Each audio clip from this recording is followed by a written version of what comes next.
اس نے کہا کیڑے گھروں میں اکثر گھروں میں چونٹیاں اور مکوڑے بہت زیادہ ہو جاتے ہیں، انہیں مارنا چاہیے یا نہیں؟ دیکھیں کسی نے اچھا سوال کیا. اگر اکثر گھر میں کیڑے چونٹیاں مکوڑے اور بہت سارے کیڑے جو بہت کثیر تعداد میں آ جاتے ہیں، ان کا مارنا کیسا ہے؟ دیکھیے سب سے پہلی چیز، کیڑے مکوڑوں کو آپ مارے نہ، بلکہ آپ ان کے آنے کے راستے بند کر دیں اور دوسرے راستے نکال لیتے بلوں کے ذریعے. جیسے آپ دیکھ رہے ہیں آپ کے بھائی کمرے میں کیڑے کہاں سے آ رہے ہیں، آپ سوراخ تلاش کی، پورے سوراخوں کو بند کر دیجیے، وہ خود کہیں اور راستہ بنائیں گے اور نکل جائیں گے. ٹھیک ہے. دوسرا، اگر مجبوریاں بھی ہے مارنا، ہوتا ہے کبھی مجبوری ہے مارنا، تو سب سے بیسٹ پارٹ ہے آپ جھاڑو دے دیں ان کو. جھاڑو میں تھوڑے مریں گے لیکن اکثر بچ جائیں گے اور پھر آپ پھینک دیجیے لے جا کر. ٹھیک، یہ ہو سکتا ہے.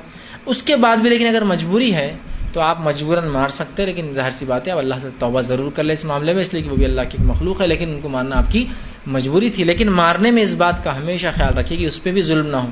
اس لیے کہ بہت سارے مسلم بچے مکوڑے کو مارنے میں وہ لطف اٹھاتے ہیں، دو ٹکڑے کر کے دیکھو آدھا چل رہا آدھا نہیں چل رہا. نہیں، یہ بری بات. اس سے آپ کے بچے بے رحم اور سنگ دل ہو جائیں گے بڑے ہونے کے بعد. یہ مت ہونے دیجیے آپ کبھی. تو مارنا بھی تو احسان کے ساتھ مارے اور فوراً ہٹا دی، تاکہ خواہ دیکھنا، ان کی تکلیف کو محسوس کرنا، ٹکڑے کرنا، یہ اچھا نہیں ہو. ایسا چوہے کو پکڑ لیا آپ نے، ایزا دیتا ہے. اب بچے چوہے کو پکڑ لیا، آپ مار دیجیے یا پھینک دیجیے، زہر دے دیجیے. وہ نہیں کرتے، اس کو لے جا کے آنکھ پہ رکھتے پنجرے کو، گرم ہوتا بھاگتا پھر ہٹاتے، پھر گرم ہوتا بھاگتا پھر ہٹاتے، پھر گرم.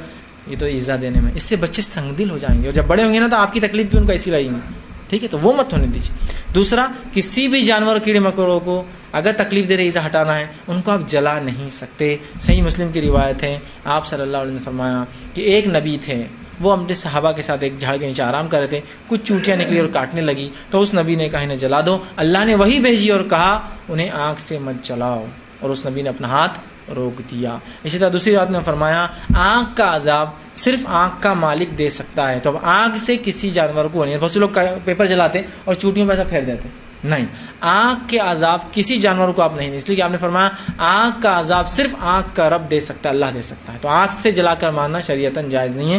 تو کیڑے مکوڑوں کو آپ مجبوری ہے ماریے، ہٹا دیجیے، لیکن آگ سے کبھی مت جلائیے، اس لیے کہ یہ جو ہے درست نہیں ہے. اور آگ کا عذاب صرف رب النار، آگ کا مالک ہی دے سکتا ہے، اور آپ نہیں دے سکتے ہیں. اسی پر میں اپنی بات ختم کروں گا. وآخر